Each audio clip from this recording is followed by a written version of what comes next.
Assalamualaikum warahmatullahi wabarakatuh. Selamat pagi Bapak Ibu sekalian. Kita lanjut lagi nih mata kuliah statistikanya. Di pertemuan yang kelima dan yang keenam, kali ini kita mau bahas tentang ukuran letak dan ukuran penyebaran. Apa sih ukuran letak dan ukuran penyebaran? Ini ada ukuran gitu ya. Kalau pertemuan sebelumnya itu ada namanya ukuran pemusatan. Nah, di mana kita belajar rata-rata, kemudian median atau data yang paling tengah, dan modus atau data dengan frekuensi yang paling banyak, di mana mereka bertiga itu biasanya ada di tengah-tengah atau di pusat suatu interval data, makanya disebut dengan ukuran pemusatan. Nah, berikutnya di sini ada ukuran letak. Ukuran letak itu berarti nanti kita fokusnya itu dia letaknya ada di mana. Ada biasanya proporsinya 1/4, tiap 1/4 data, atau mungkin tiap 10% data, atau mungkin tiap 1% data begitu ya. Itu namanya ukuran letak. Digunakan biasanya untuk seleksi atau misalnya menentukan kelulusan suatu seleksi seperti apa. Contohnya nih, yang lulus seleksi itu jika nilainya minimal 85% dari seluruh data yang ada gitu ya. Atau mungkin hanya 30% pertama yang terbesar yang bisa ikut dalam suatu program gitu dan seterusnya. Kalau dunia agribisnis sih biasanya gitu ya, 50% dari hasil panen bisa digunakan untuk apa gitu ya, 50% data terbaik gitu, atau mungkin berapa persen terbaik digunakan untuk sampling dan sebagainya. Nah, ada juga namanya ukuran penyebaran nih. Ukuran penyebaran ini merupakan karakteristik data pendukung selain rata-rata tuh ya yang kemarin, yang bisa memperlihatkan perbedaan satu data dengan data yang lainnya. Contohnya ada dua kelompok data, misalnya di Sukabumi sama di Cianjur gitu ya, rata-rata hasil panennya sama. Tapi ternyata ukuran penyebarannya berbeda. Jadi kalau di Sukabumi mah dia dari mulai yang paling kecil banget ya sampai yang paling besar, sedangkan kalau di Cianjur mah dekat-dekat gitu datanya teh. Dekat-dekat dengan rata-ratanya si tiap datanya. Nah, itu merupakan ukuran penyebaran, bisa menentukan sebagai karakteristik data pendukung sebagai rata-ratanya. Nah, kita akan bahas satu persatu. Yang pertama ini terkait dengan ukuran letak. Maksudnya adalah sekelompok data yang telah diurutkan, kemudian dibagi menjadi beberapa kelompok yang sama ya, seperti yang sudah saya paparkan sebelumnya. Biasanya digunakan untuk menentukan kriteria-kriteria tertentu, misalnya baik, cukup, dan kurang, atau menentukan kelulusan suatu seleksi berdasarkan skor yang diperoleh. Nah, ukuran letak ini ada 3 macam yang akan kita pelajari. Ada yang namanya kuartil gitu ya. Kuartil ini sama seperti quarter gitu ya. Kalau quarter itu kan per 4 ya. Jadi si data itu akan kita bagi menjadi 4 kelompok yang sama. Nah, sekat-sekat pemisahnya itu disebut dengan kuartil.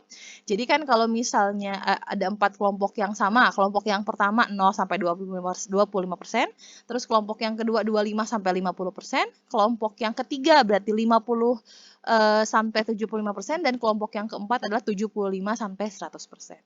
Nah, kalau 0% mah kita udah tahu dia itu adalah nilai minimum.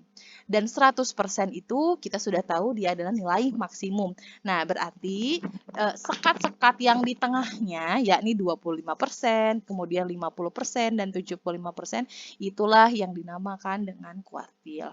Gitu ya. Jadi kuartilnya ada 3. Ada si 25% itu disebut dengan kuartil 1. Kemudian 50% itu kuartil 2, ini sama nilainya dengan median karena dia pasti paling tengah gitu ya. Dan 75% itu kuartil 3. Itu ini besarannya adalah 75%. Berikutnya di sini ada ukuran letak desil gitu ya. Interval data dibagi menjadi 10 kelompok yang sama nih. Pemisahnya ini disebut dengan desil. Jadi kan ada 0%, 10%, 20%, 30%, 40%, 50%, 60%, sampai 90%, sampai yang terakhir adalah 100%. Tapi 0% sama 100% mah kita udah tahu masing-masing adalah minimum dan maksimum. Jadi yang tengah-tengahnya tadi si 10%, ini desil 1 gitu ya. 20% desil 2, 30% desil 3, sampai ke 90% ada desil 9. Jadi kalau desil mah ini ada 9, padahal dia dibaginya 10 kelompok data yang sama. Kenapa? Karena yang kita perhatikan adalah si tengah-tengahnya, bukan ujung yang paling minimum sama ujung yang paling atasnya mah nggak masuk. Gitu ya. Nah, berikutnya juga persentil juga sama nih. Persentil mah karena persen gitu ya, dia dibaginya menjadi 100 kelompok yang sama gitu. Nah, 0 sama 100%-nya nggak masuk ke persentil. Jadi yang masuk ke persentilnya adalah 1%, itu di persentil 1, 2%, persentil 2, sampai 99% inilah persentil 9. Begitu ya. Nah, berikutnya kita mau menentukan tadi ya, ada kuartil, desil, persentil. Ada dua macam tipe data yang kita punya ya. Ada tunggal, data tunggalnya bisa satu per satu atau dikelompokkan gitu ya, dikelompokkan ada frekuensinya. Dan yang berikutnya nanti ada data kelompok interval gitu ya. Nah, untuk data tunggal kita hanya menentukan letaknya saja.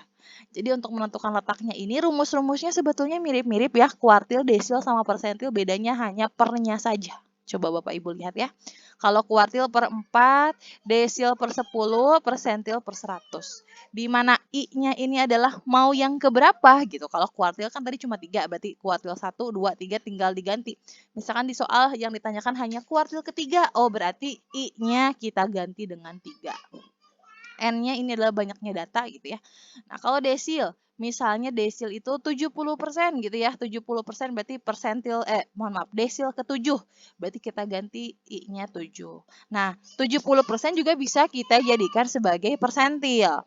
Persentilnya berarti P70. Ininya I-nya 70 gitu ya. Nah, ini untuk data tunggal, langkahnya hanya menentukan letaknya. Kemudian kalau udah tahu letaknya, kita lihat frekuensinya di mana, terus datanya yang mana. Begitu ya. Oke. Nah, kalau data kelompok gimana? Nah, kalau data kelompok ini ada dua langkahnya. Yang pertama, tentukan letaknya dulu, rumusnya sama seperti yang tadi. Kemudian setelah ditentukan letaknya, baru kita tentukan ukurannya. Ukurannya ini rumusnya mirip-mirip seperti yang di ukuran pemusatan kemarin ya. Ada B, ada P, ya Bapak Ibu udah tahu ya B, ada P itu apa. F besar itu frekuensi kumulatif, kan F kecil frekuensi dirinya sendiri, dan seterusnya.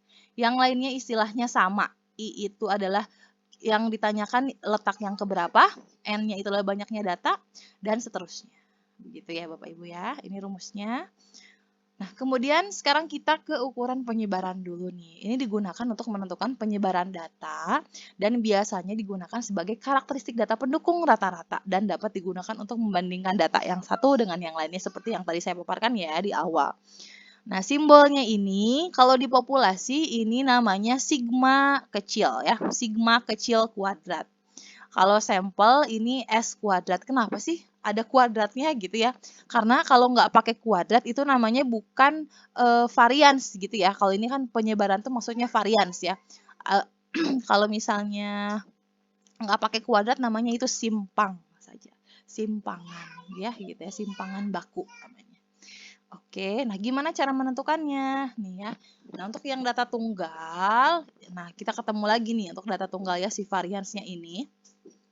Caranya, setiap data dikurangi dengan rata-ratanya, kemudian dikuadratkan gitu ya. Kan data tuh ada ke-1, ke-2, dan ke-3, dan seterusnya. Nah, masing-masing tuh dikurangi dulu, diselisihkan dulu dengan rata-rata. Terus dikuadratkan. Kalau sudah dikuadratkan, ini ketemu sigma. Sigma tuh artinya dijumlahkan hasil kuadratnya. Dibagi dengan jumlah data dikurangi 1 gitu ya. XI ini adalah data ke I, maksudnya tadi ya. X bar ini adalah rata-rata kan ya. Kemudian N ini adalah banyaknya data. Jangan lupa kalau varians dikurangi 1. Nah, data kelompok juga sama, mirip-mirip. Tapi sebelum dijumlahkan gitu ya, setelah dikuadratkan, kita kalikan F dulu. Baru setelah dikalikan F, baru dijumlahkan. Kemudian dibagi dengan N-1. F-nya apa? F-nya adalah frekuensi ke I. Begitu Bapak Ibu. Oke, berikutnya kita akan latihan di Excel. Silakan Bapak Ibu perhatikan nih langkah-langkah untuk menentukan ukuran letak dan ukuran penyebaran yang kali ini kita bahas, ini varians ya, Bapak Ibu.